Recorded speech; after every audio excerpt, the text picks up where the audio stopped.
Syaitanir rajim. Aku berlindung kepada Allah dari godaan syaitan yang terkutuk. Bismillahirrahmanirrahim. Dengan nama Allah yang Maha Pengasih lagi Maha Penyayang.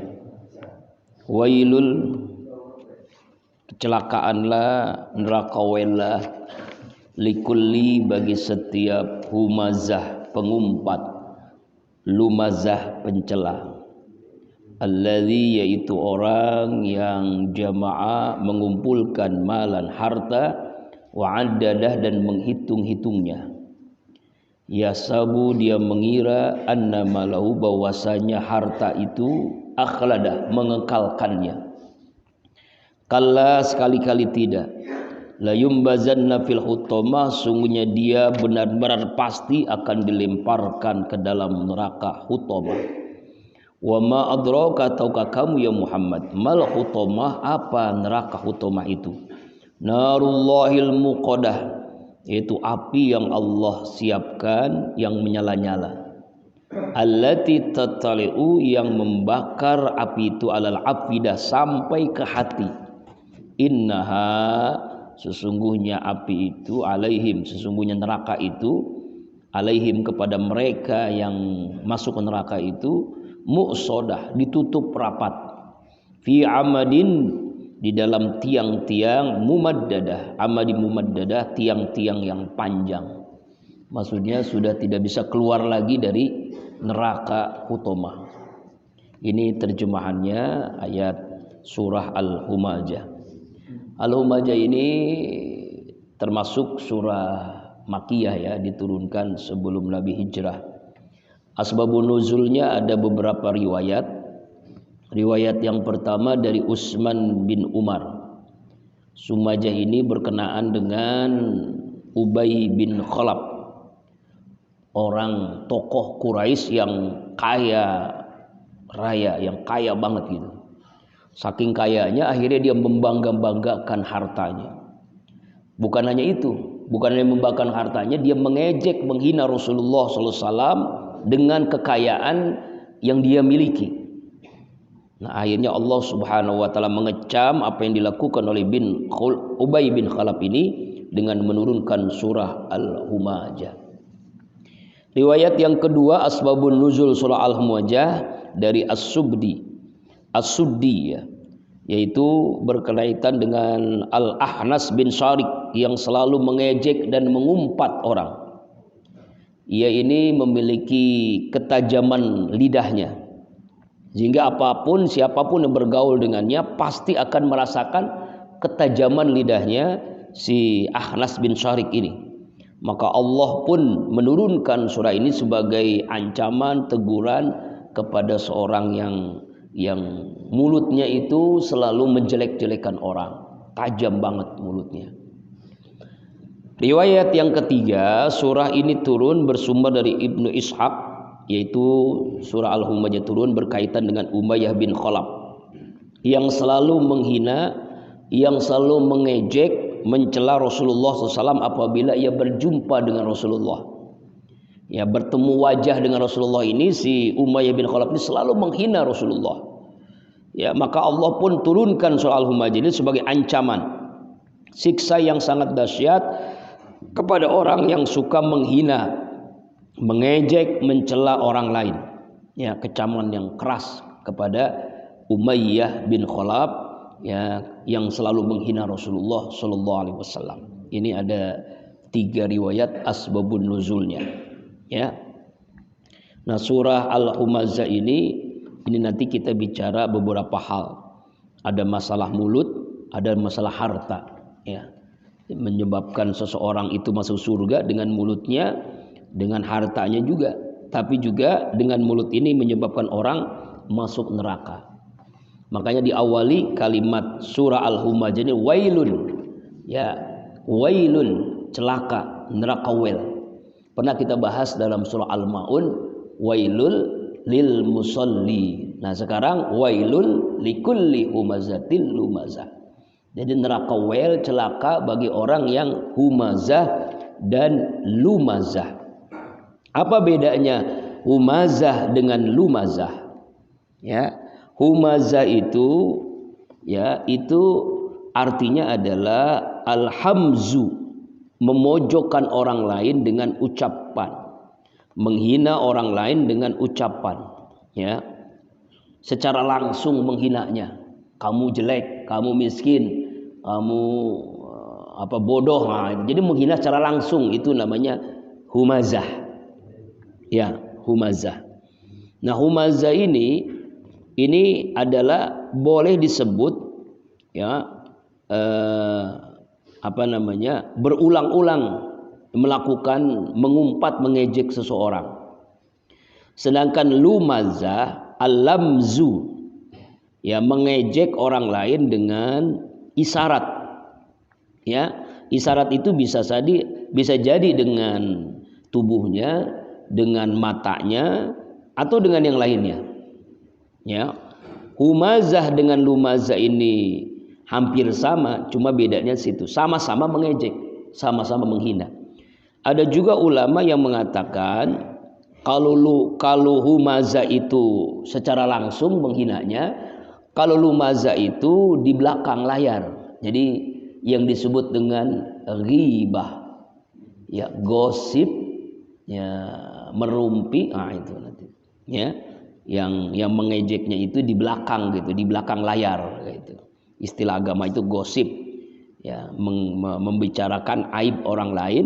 Kalau dia dengar, dia membenci banget gitu, ya. Kalau dia tahu bahwa saya dibicarakan aibnya, nah itu namanya lumazah. Jadi bedanya, tapi kedua-duanya sama.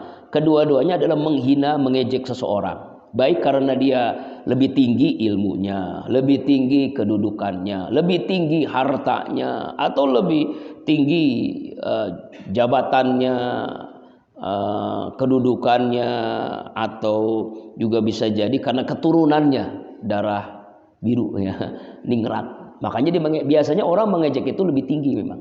Ilmunya lebih pintar, hartanya lebih kaya, jabatannya lebih tinggi, atau dia keturunannya ningrat, ya, keturunannya. Biasanya dia ngejek tuh begitu biasanya. Ada kelebihan. Nggak mungkin orang miskin menghina orang kaya, nggak mungkin orang bodoh menghina orang pintar, nggak mungkin. Ya. Umumnya itu lebih tinggi kedudukannya, lalu dia menghina. Nah, itu namanya humazah. Kalau lumazah di belakang layar, mungkin dia lebih kaya atau lebih miskin, bisa jadi. Cuma makanya dia di belakang layar gitu, membicarakan aib orang lain, yang disebut dengan ghibah, gosip. Itu bedanya, Pak, ya.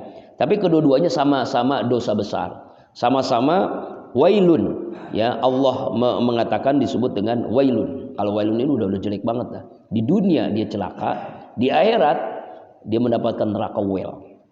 Dalam surah Al-Hujurat ayat yang ke-11 ini Allah jelaskan tentang masalah ini juga. Jadi ini ayat ini dijelaskan dengan ayat yang lain. A'udzubillahi minasyaitonirrajim.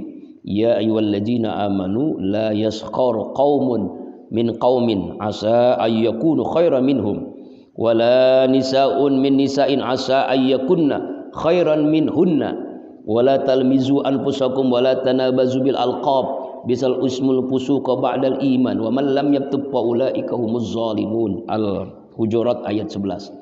Hai orang-orang yang beriman, janganlah sebagian kelompok laki-laki menghina kepada kelompok laki-laki yang lain. Boleh jadi yang dihina, yang diejek itu lebih baik daripada yang menghina. Janganlah pula sekelompok perempuan merendahkan, menghina kelompok yang lainnya. Boleh jadi yang direndahkan, dihina itu lebih baik daripada mereka. Janganlah mencela dirimu sendiri. Jangan memanggil dengan gelaran yang mengandung ejekan. Sebaik-baiknya panggilan yang buruk adalah sudah iman, ya. Sungguhnya orang-orang yang tidak bertaubat, mereka itulah orang-orang yang zalim. Artinya hukumnya adalah jelas haram. Haram kita menghina, mengejek, ataupun ghibah, membicarakan aib, ya, kejelekan orang lain. Dalam tafsir tafsir Al-Misbah, Pak Quraisy Shihab menjelaskan ada ghibah yang dibolehkan, ada ghibah yang haram, membicarakan aib orang lain, itu haram hukumnya dasarnya. Tapi ada yang dibolehkan. Apa yang dibolehkan? Pertama, ketika mengadukan kezoliman yang dialami seseorang pada pihak yang dapat mengatasi kezoliman itu. Nah ini misalnya rumah tangga seorang, ya kan, bercerai atau apa gitu, suaminya zalim atau istrinya selingkuh, lalu dia mengadukan masalahnya kepada ulama, kepada ustadz atau pihak yang berwenang agar masalahnya tidak berlarut-larut, agar bisa terselesaikan. Nah, mengadukan masalah ini kan itu kan pasti mengungkapkan kejelekan kan. Nah, itu boleh itu. Itu dalam rangka apa? Supaya rumah tangganya kembali damai dan sebagainya. Kemudian yang kedua, ghibah yang dibolehkan adalah mengharapkan bantuan dari orang yang dapat menyingkirkan kemaksiatan yang dilakukan oleh orang yang berbuat kemaksiatan tadi. Ya, misalnya di kampung kita ada judi, ada zina, ada narkoba, ada apa begitu. Lalu kita datang kepada kepolisian atau pihak berwajib mengadukan masalah itu. Nah, itu kan pasti membicarakan aib itu kan, orang itu, kampung itu. Nah, itu bukan bicarakan aib itu. Itu aib yang dibolehkan. Supaya apa? Supaya jangan berlarut-larut kemaksiatan atau perbuatan jahat di kampung kita. Nah, itu boleh. Kemudian yang ketiga, ghibah yang dibolehkan yaitu menyebut keburukan seseorang dalam rangka meminta penjelasan hukum, fatwa.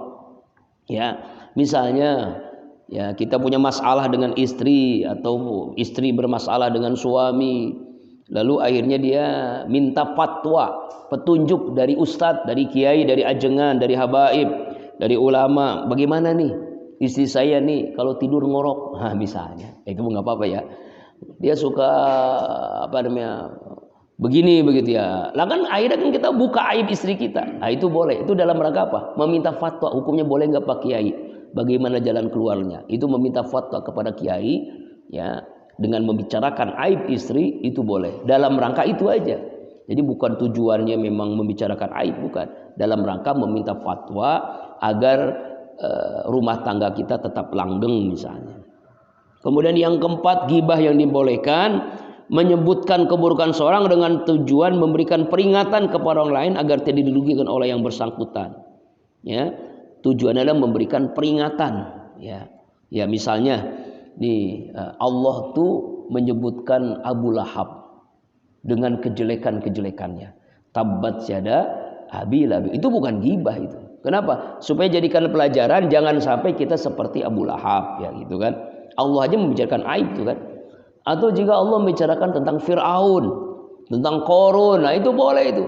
Kita boleh membicarakan aib tetapi dengan catatan begini, supaya tidak ada orang yang seperti itu begitu ya. Jangan sampai kita seperti dia begitu. Itu dalam rangka itu, dalam rangka nasihat, ya, dalam rangka dakwah itu boleh.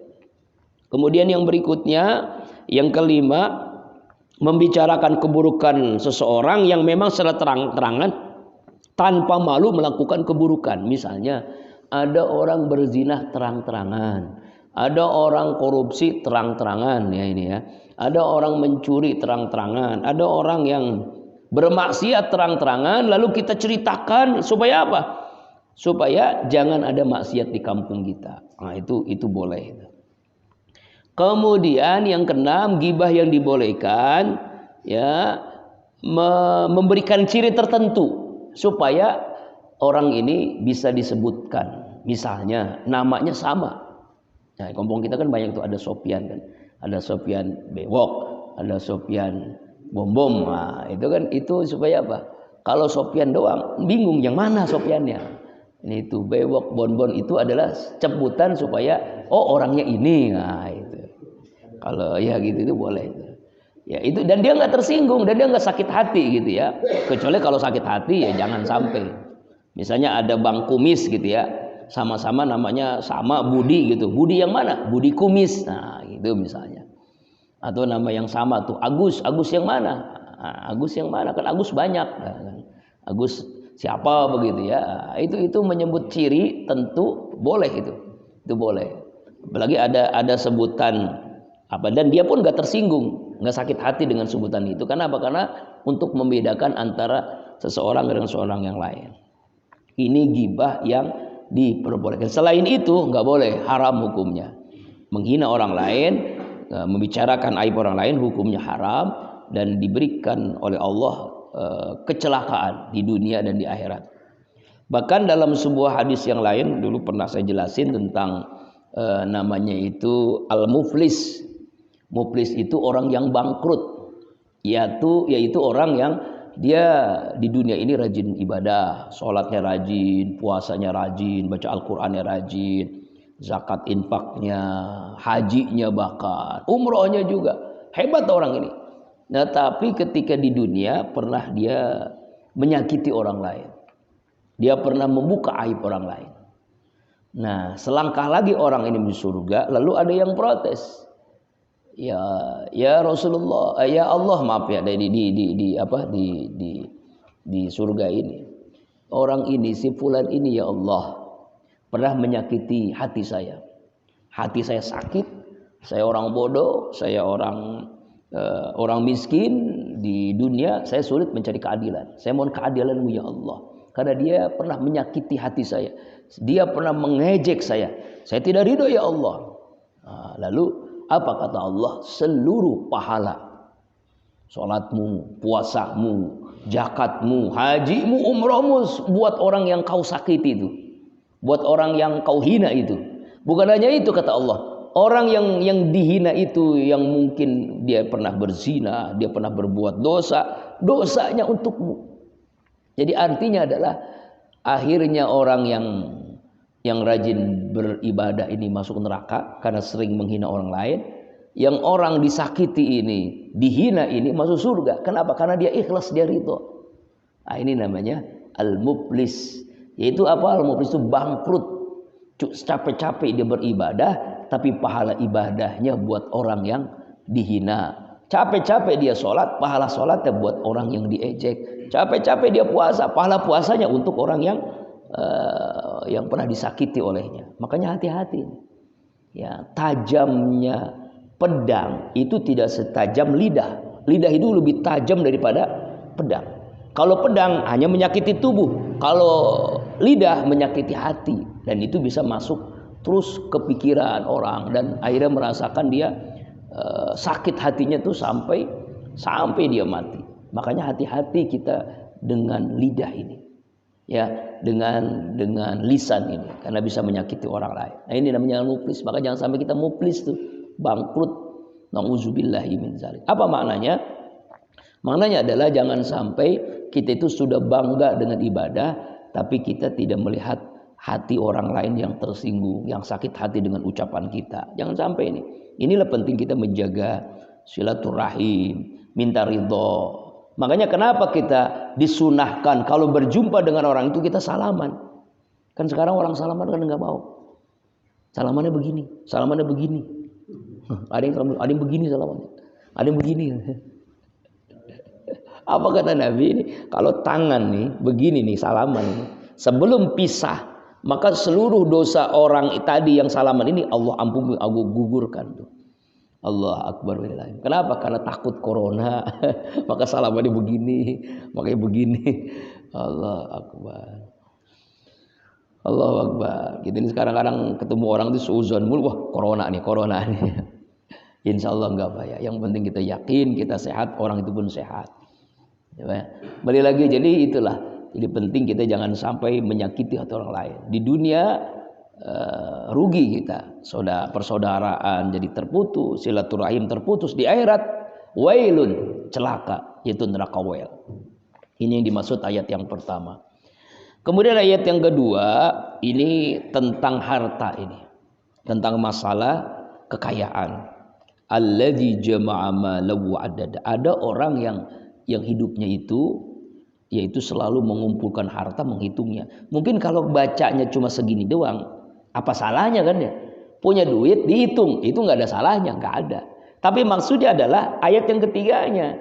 Kalau cuma ayat kedua doang nggak ada salahnya. Orang punya duit dihitung, memang itu hak dia, ya kan? Dihitung di kalkulator kah, dihitung dengan jari kah, ditaruh di lemari kah, boleh. Mau taruh di bank boleh, di deposit boleh. Itu adalah haknya. Tapi yang dimaksud ini adalah ayat yang ketiga.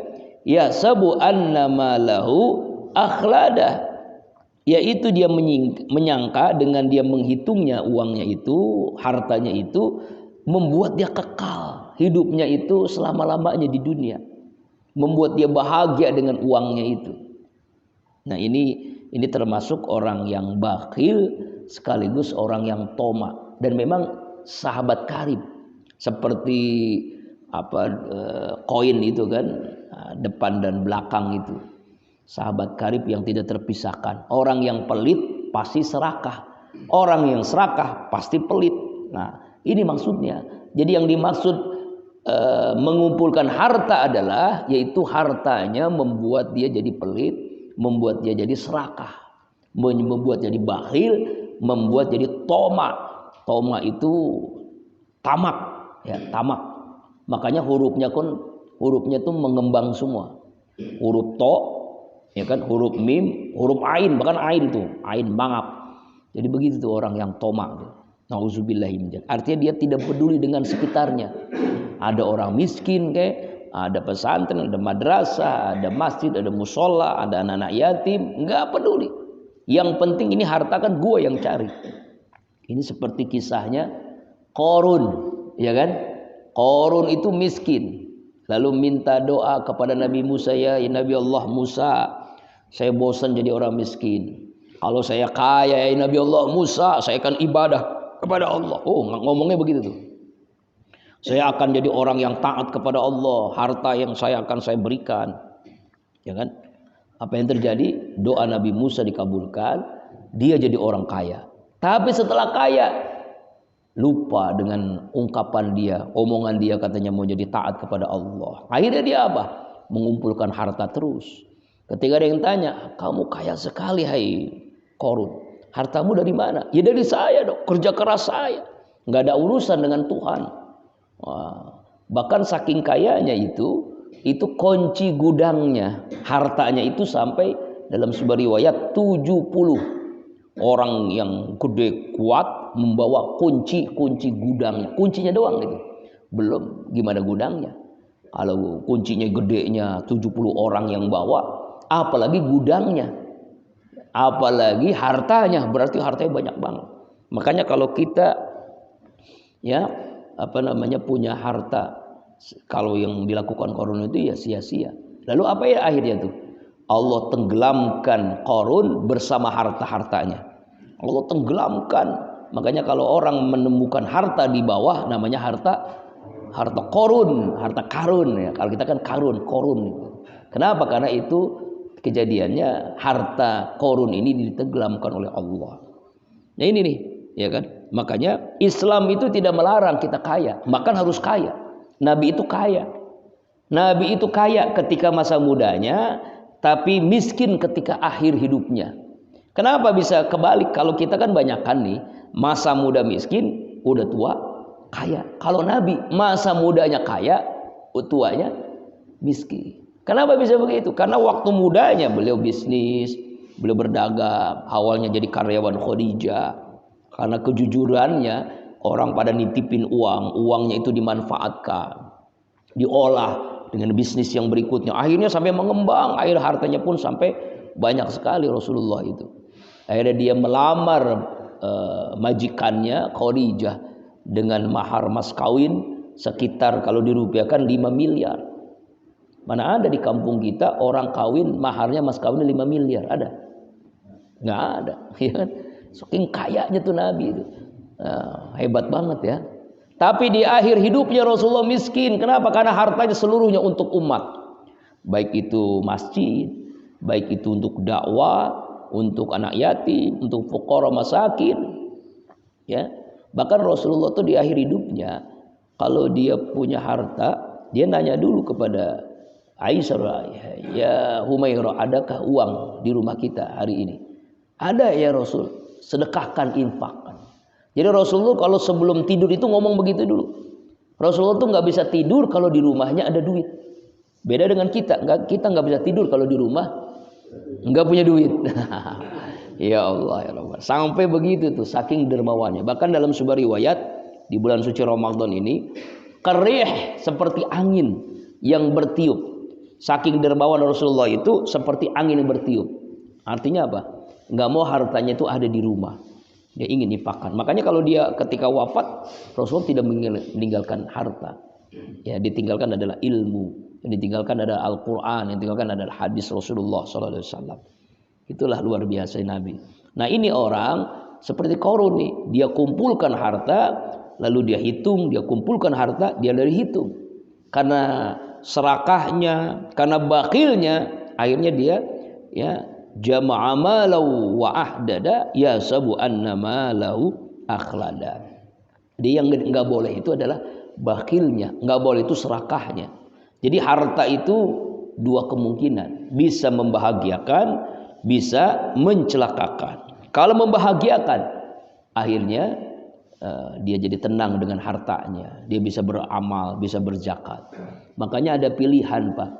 Orang yang terbaik itu orang yang kaya bersyukur apa orang miskin yang sabar? Orang kaya yang syukur. Kalau orang miskin yang sabar untuk dirinya sendiri kan. Tapi kalau dia bersyukur, hartanya bisa bangun peradaban dunia, bisa bangun masjid, musola, sekolah, rumah sakit. Hartanya itu bermanfaat. Nah itulah harta. Seperti siapa? Ya, tuh 10 orang yang dijamin Rasulullah masuk surga, hanya 1 orang yang miskin. 9 sahabat Rasulullah adalah kaya. Apalagi Utsman bin Affan. Tapi hartanya sampai hari ini Pak, itu ada rekening atas nama Utsman bin Affan. Kenapa bisa begitu? Karena beliau mewakafkan hartanya di jalan Allah Subhanahu wa taala. Hebat banget, padahal udah 1443 tahun yang lalu. Allah Akbar. Atas nama rekeningnya Utsman masih ada tuh. Saking hartanya itu bermanfaat untuk umat. Itu ya. Makanya di akhirat itu Pak, kalau masalah harta ini Masya Allah, pertanyaan di akhirat itu lebih daripada pertanyaan tentang diri kita, tentang ilmu kita. Dari mana kau dapatkan, kemana kau belanjakan. Dari mana ditanya, kemana ditanya oleh Allah Subhanahu wa ta'ala. Ini masalah harta, jangan sampai kita termasuk allazi jama'a malahu addadah yasabu anna malahu akhlada. Kalla, ya sekali-kali tidak, maksudnya nggak boleh begitu. Jangan begitu kita melakukan ya menghitung harta yang menyangka dengan harta itu kita kekal hidup selama-lamanya, kita bahagia dengan harta kita. La yumbazanna fil hutamah, pasti sungguh ya dia akan dilemparkan ke dalam neraka hutamah. Artinya orang yang bakhil, orang yang serakah itu akan dimasukkan ke dalam neraka hutamah. Jadi ayat ini ada 2 neraka nih. Pertama tadi neraka apa? Neraka wail. Yang kedua sekarang neraka hutamah. Jadi banyak neraka tuh Pak. Jadi kalau satu-satu kita jelasin banyak sekali. Dulu ada neraka jahanam, ada neraka jahim, ada neraka sakor. Nah sekarang neraka wail dan neraka hutamah. Surga juga begitu. Ada surga Firdaus, ada surga Naim, ada surga Darussalam, ada surga Aden. Nah, macam-macam surga sesuai dengan amalnya seseorang yang mendapatkan surga itu. Nah ini namanya neraka hutamah. Siapa neraka hutamah ini? Bagi orang yang bakhil, bagi orang yang serakah terhadap harta, yang membuat dia lupa keadaan sekitarnya. Ya, kalla la yumbazanna fil hutamah. Wa ma adraka mal hutamah. Tahukah kalian ya Muhammad apa itu neraka hutamah?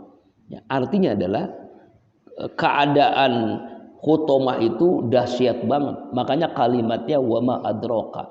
Jadi ahli tafsir itu menjelaskan kalau kita menemukan ayat wa ma adraka, itu menunjukkan keterbatasan ilmu manusia itu tidak terjangkau. Ya, keterbatasan ilmu Allah itu tidak terjangkau oleh keterbatasan ilmu manusia, saking hebatnya. Sama dengan kalimat kita membaca surah inna anzalnahu fi lailatul qadr wa ma adraka. Kalimatnya wa ma adraka juga. Jadi kalau kita menemukan wa ma adraka, jadi pada hakikatnya hanya Allah yang tahu tentang neraka hutamah. Ini penjelasan dasar aja. Seperti apa neraka hutamah itu? Ayat yang ke-6, narullahil muqadah. yaitu neraka api yang Allah siapkan, al-muqadah yang dinyalakan. Jadi api yang dinyalakan di dalam sebuah neraka itu. Seperti apa apinya? Saking dahsyatnya api ini adalah allati tattali'u 'alal afidah. Apinya itu sampai membakar ke dalam hatinya, ke dalam kolbunya, saking dahsyatnya itu api. Ya, jadi bukan hanya membakar fisiknya, tangannya, kakinya, kepalanya, seluruh tubuhnya sampai masuk ke hati, sampai menusuk hatinya. Saking panas-panasnya. Nauzubillahi min dzalik. Kalau kita menemukan api di dunia, Pak, itu dijelaskan dalam hadis Rasulullah SAW. Yang paling dahsyat-dahsyatnya api di dunia itu api apa sih? Api di gunung ya. Yaitu ketika gunung meletus, itu kan keluar api. Ada namanya lahar, ada namanya magma, ya macam-macam lah. Itu kan panas banget itu.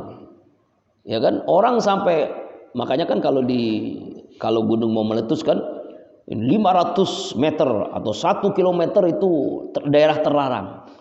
Baik itu lahar dingin pun, sekalipun lahar dingin, namanya lahar tetap dingin, namanya lahar dingin itu tuh berbahaya, apalagi lahar yang panas. Nah, itu seringan-ringannya api di akhirat 70 kali api di dunia. Berarti lahar tadi 70 kali lagi panasnya di akhirat. Gimana rasanya? Ya Allah ya Rabbana. Auzubillahi min dzalik ya. Makanya kalau kita mendengar ayat-ayat tentang neraka, ngeri rasanya. Ya, cuma kan ini berawal dari keyakinan. Kalau nggak yakin ya susah. Ya benar nggak tuh? Ya iya kalau nggak percaya mah. Nanti aja rasain. Nah nyobain. Nauzubillahi min dzalik ini. Jadi orang yang mengumpulkan harta, menghitung-hitungnya, orang yang bakhil dan orang yang serakah masuk neraka hutoma. Neraka hutoma itu Allah siapkan neraka yang nyala lalu masuk ke hati, saking panas-panasnya itu api. Innaha 'alaihim mu'sadah. Bukan hanya itu, api tadi itu seseorang yang masuk ke neraka itu ditutup serapat-rapatnya. Artinya dia tidak bisa keluar dari kepungan api itu. Ya. Nah, belum lama kemarin ada orang kebakaran tuh ya. Di mana tuh kebakaran? Jakarta itu ya. Ya kan? Di pasar di daerah Buncit itu kan ya. Itu ada keluarga, seorang suami, istri sama anak, ayah, itu 3 orang meninggal dunia. Kenapa bisa meninggal? Karena dikepung oleh api, dia tertutup, ke sana nggak bisa, ke sini nggak bisa, kemana-mana nggak bisa. Ya kan? Nggak bisa. Asap, api, panas, mati, akhirnya kebakar. Nauzubillahi min dzalik. Itu di pasar di daerah Buncit, ya daerah Mampang Perapatan, itu belum lama kan? Ya Allah ya Rabbana. Nah seperti itulah nanti di akhirat. Kalau di dunia mati udah selesai, tapi di akhirat selama-lamanya Pak. Udah mati hidup lagi, jadi disiksa berkali-kali. Mati hidup lagi, disiksa lagi dengan api hutomah tadi ya. Ya, alaihim mu'sodah yang ditutup rapat, yang orang yang ada di dalam api itu nggak bisa kemana-mana. Kan bukan hanya itu, fi amadim mumaddada. Orangnya itu diikat. Dengan apa? Dengan tiang-tiang yang panjang, dengan ikatan yang namanya ikatan neraka lah. Ikatan di dunia orang yang di penjara aja. Borgol. Nggak bisa keluar dia. Bukan hanya borgol tangan. Ya kan kalau orang yang teroris borgol kaki juga diborgol juga kan. Ya kan? Borgol tangan, borgol kaki, jalan susah. Nah itu nanti di akhirat lebih daripada itu. Di sebuah tiang diikat, ya kan? Fi amadim mumaddadah. Tiangnya panjang, ya, lalu membakar apinya. Ini Allah jelaskan dalam surah An-Nisa ayat 56. Bagaimana keadaan orang-orang yang disiksa di neraka. Nauzubillahi min dzalik. A'udzubillahi minasyaitonir rajim.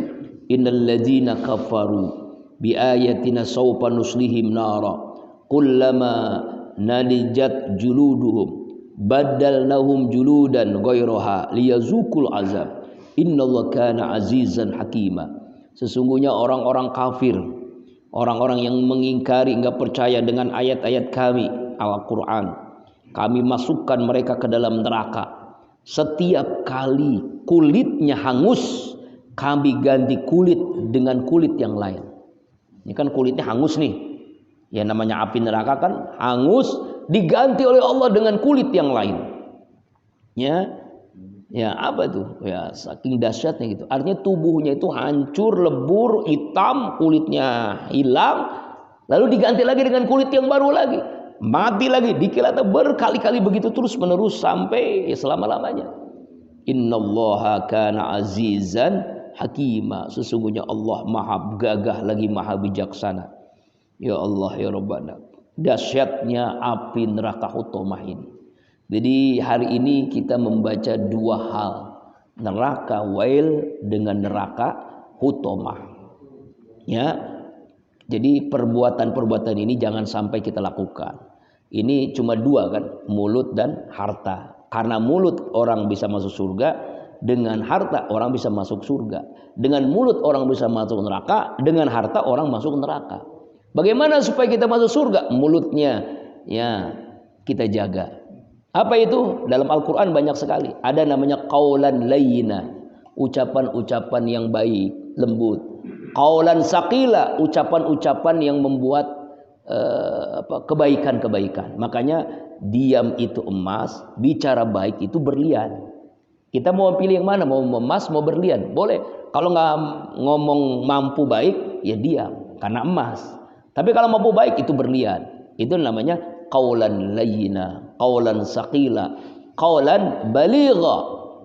Nah, itu ucapan yang baik, ucapan yang santun.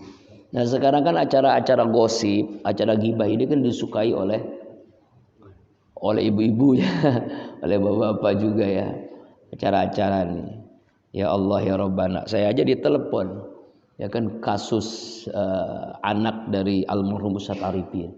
Ada yang nanya, "Gimana itu Ustaz?" Waduh, masalah itu langsung aja ke sana ya. Langsung aja ke yang bersangkutan. Nah, ini kan jadi konsumsi publik sekarang. Nah, digoreng terus di acara gosip-gosip ya kan ya Pak ya. Terus setiap hari coba Bapak sekarang lihat acara gosip kan, ya Allah ya Rabb, kasihan ini. Jadi almarhum Murabi ini ya Allah kasihan ya dengan acara gosip-gosip begini kan. Gosip murahan. Sebenarnya biasa kejadiannya, cuma digoreng terus. Memang acara-acara itu memang setan selalu menghiasi supaya orang suka. Makanya 4 dosa gibah. Yang pertama orang yang mulai, yang provokator, yang mulai ini. Nah, ini benar kan? Ini kalau ini kita lakukan, nah, kita ngomporin, benar bukan orang ini begini ya. Yang kedua dia yang nimpalin. Benar ya, iya benar. Emang benar dia itu begitu. Iya benar tuh suaminya pasang tuyul gitu, makanya begitu banyak. Nah, yang ketiga, dia nggak nimpalin, dia nggak ngomong, cuma dia menikmatin. Apa itu menikmatin? Ya itu yang suka acara-acara gosip. Ada namanya cek recheck, insert, halo celebrity, instansi, let, kiss. Nah, itu acara sampah istilah itu, acara-acara gosip. Nah, itu juga sama termasuk dosa juga. Walaupun dosanya tidak sebesar dosa yang pertama. Yang keempat, dia tidak membicarakan, dia tidak nimpalin, dia tidak menikmatin, cuma di dalam hatinya terbesit. Nah, ini juga termasuk ghibah, tapi dosanya memang lebih kecil lagi. Contoh, kita melihat orang nih pakai bajunya nggak cocok begitu ya, atau apalah pokoknya ya, orang yang hitam banget ya.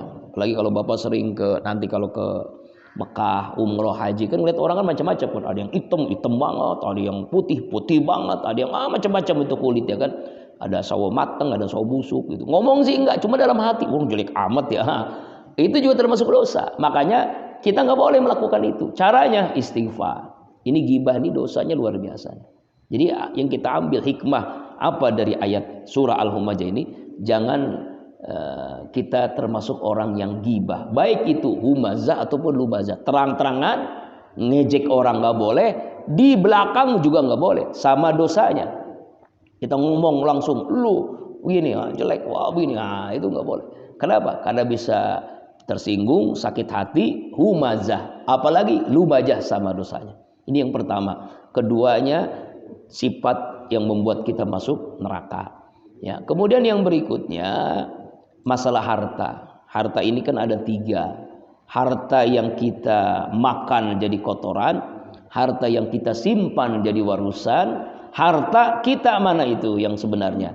Harta yang kita kumpulkan, yang membahagiakan dengan kita berinfak, berzakat. Makanya dalam Islam itu ada namanya zakat, ada infak, ada sedekah, ada wakaf, atau disebut dengan jiswab. Zakat, infak, sedekah, wakaf. Ini sebenarnya kebutuhan kita. Ada lagi yang kelima nanti kurban. Kurban itu khusus Idul Adha. Namanya zakat, itu zakat harta, ada zakat fitrah, ya. Ada namanya infak. Infak itu setiap kita punya rezeki lalu kita keluarkan. Berapapun terserah kita, mau 2,5%, mau 1%. Ya, seperti saya jual apa namanya itu? Jahe merah, itu langsung tuh infak 10%. Langsung tuh keuntungan infak 10%. Itu infak namanya. Ada namanya sedekah. Sedekah ini enggak harus harta. Karena kita enggak semuanya punya harta kan. Dengan apa? Dengan senyuman sedekah, dengan mencium istri sedekah. Jadi jangan sampai istri kita di rumah enggak pernah dicium. Ya, seringlah bersedekah. Istrinya enggak ada ya. Cepat cari lagi supaya bisa bersedekah gitu ya. Supaya bisa sedekah setiap hari ya. Iya Bang? Ya, itu. Itu sedekah. Kemudian yang keempat kurban. Kurban ini pas Idul Adha ya, Idul Adha ya. Zakat, infak, sedekah, wakaf. Nah, wakaf ini apa? Sedekah jariyah. Sedekah jariyah ini sedekah yang terus mengalir walaupun orang itu meninggal dunia. Contohnya mushola, majelis ta'lim, pesantren ya. Apapun bentuknya. Baik ini namanya karpet kah, Quran kah, ya, semen, pasir, keramik, itu namanya sedekah jariyah, mengalir pahalanya. Itu namanya sedekah jariyah. Wakaf kalau bahasa agamanya wakaf. Sedekah jariyah itu sama juga. Sedekah jariyah sama wakaf itu aja. Ya ini, makanya harta ini jangan sampai kita seperti ayat ini adalah yahsabu annama lahu akhlada, menjadi orang yang bakhil, menjadi orang yang tamak. Nauzubillahi min zalik. Mudah-mudahan surah Al-Humazah ini menyadarkan kita jangan sampai kita masuk neraka wel ataupun neraka hutamah. Insyaallah Jumat depan surah Al-Asr, wal asri insyaallah. Mudah-mudahan kita dapat mengambil pelajaran dari surah Al-Humazah ini. Bi barakati wa karamati wal mujdi suratul Fatihah.